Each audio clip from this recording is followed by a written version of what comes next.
Aujourd'hui, nous allons parler des oiseaux sur le Champivert et aussi dans le ruisseau.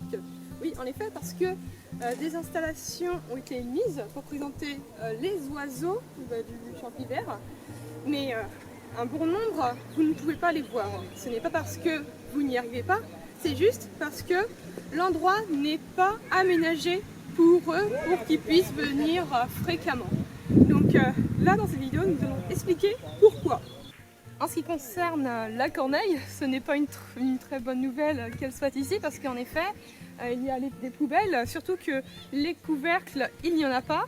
Donc c'est un oiseau qui peut aller piocher dans les poubelles et ensuite répartir les déchets dans le Champivert. Également, c'est une mauvaise nouvelle pour les oiseaux parce qu'avec les nids, cet animal peut manger les oisillons. L'espace est ouvert et les arbres sont légers, donc les oiseaux ont intérêt à fuir lorsqu'elle est là. C'est un animal qui est très agressif, donc lorsqu'on la voit, eh bien, il n'y a plus qu'elle sur le Champivert. Le pigeon ramier, lui, c'est pas ça qui manque ici. En tout cas d'ailleurs, ce qui est avantageux, c'est qu'il est comestible, donc très bon. L'avantage aussi, c'est que comme il y a pas mal de rapaces, comme par exemple les faucons, ça permet de faire une compétition et un peu de le chasser du coin. À ne pas confondre aussi avec le pigeon biset qui est plus petit, mais lui il préfère la ville, lui il préfère la campagne. L'épibavarde, elle, c'est comme les corneilles ou les pigeons, surtout qu'elle, elle mange vraiment n'importe quoi, même les cadavres, elle mange tout comme les corneilles. Les oisillons, donc dès qu'elle est là, c'est une mauvaise nouvelle pour les passereaux. Et bien en plus, c'est aussi un animal qui est très dominant, donc le vivre ensemble avec les oiseaux, ça n'existe pas. Tout comme avec les plantes, il n'y a pas non plus de vivre ensemble possible. Bon, le moineau domestique, lui, par contre, il n'est pas trop compliqué à trouver. Eh bien, le grand pro des jardins, c'est pareil. Bah oui, jardin, mais ici, ce n'est pas un jardin, c'est une place. On ne le trouvera pas ici, parce qu'il préfère les milieux fermés, comme dans les jardins, avec des buissons, des cavités pour manger des insectes, des cavités pour se cacher. Donc là, ça risque d'être difficile, vous pouvez toujours l'attendre. Le pinson des arbres, lui, il sera simplement de passage, il ne va pas rester parce que déjà quand on voit son gros bec, eh bien ça veut dire qu'il mange des graines. Des graines, alors il fréquente les jardins cultivés, les milieux cultivés, les champs.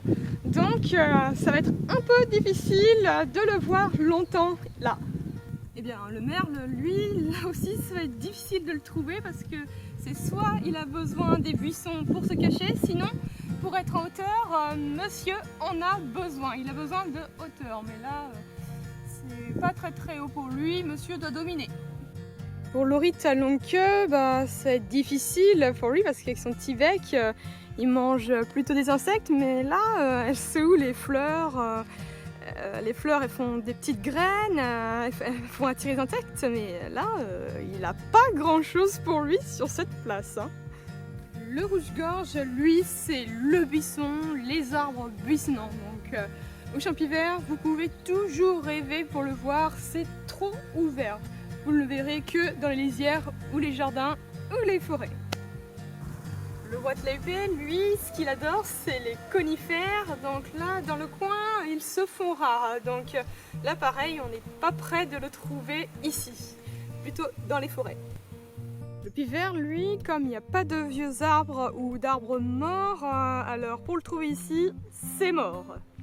Le pivert ou le piquet-pêche, ça va être aussi difficile de les voir ici parce qu'ils préfèrent les grands arbres vieux.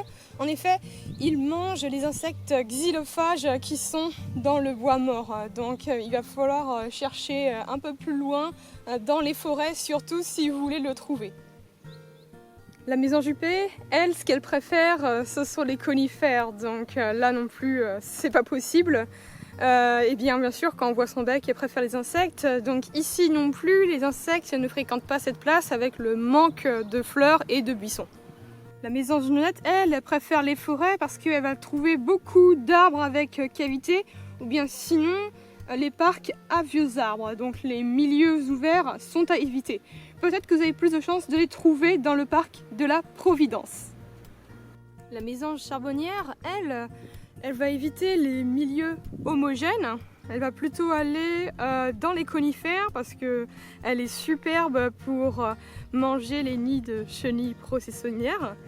Donc on va avoir du mal à la trouver ici, plutôt en lisière, dans les jardins ou les forêts.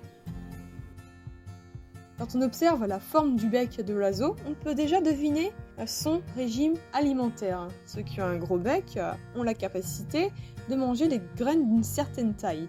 Ensuite, ceux qui se trouvent entre un régime insecte-graines ont un bec de taille variable. Donc on va dire que c'est une taille moyenne.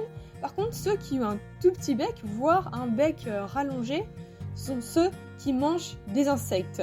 Ceux qui ont un bec rallongé, c'est vraiment ceux qui vont aller piocher dans le bois en profondeur. Donc, n'hésitez pas à bien vérifier le bec pour naturellement découvrir leur régime alimentaire, deviner où ils habitent. Voilà, pour résumer le tour du Champivert, eh bien, on peut constater que les petits passereaux n'ont pas trop leur place avec la présence des corvidés et aussi des pigeons ramiers, et que le vivre ensemble entre les oiseaux c'est un peu difficile, et que pour améliorer cette biodiversité, il faudrait aménager l'espace avec de la végétation buissonnante, mais aussi un peu plus florale pour attirer les insectes et faire une réserve d'insectes et de graines grâce aux fleurs. Il manque aussi différents états de végétation pour que chaque espèce puisse trouver leur place et pour un peu améliorer le vivre ensemble dans la biodiversité. Maintenant, n'hésitez pas à contacter l'association Les Écolégénieux pour bénéficier des conseils de notre association, et on vous dit à bientôt.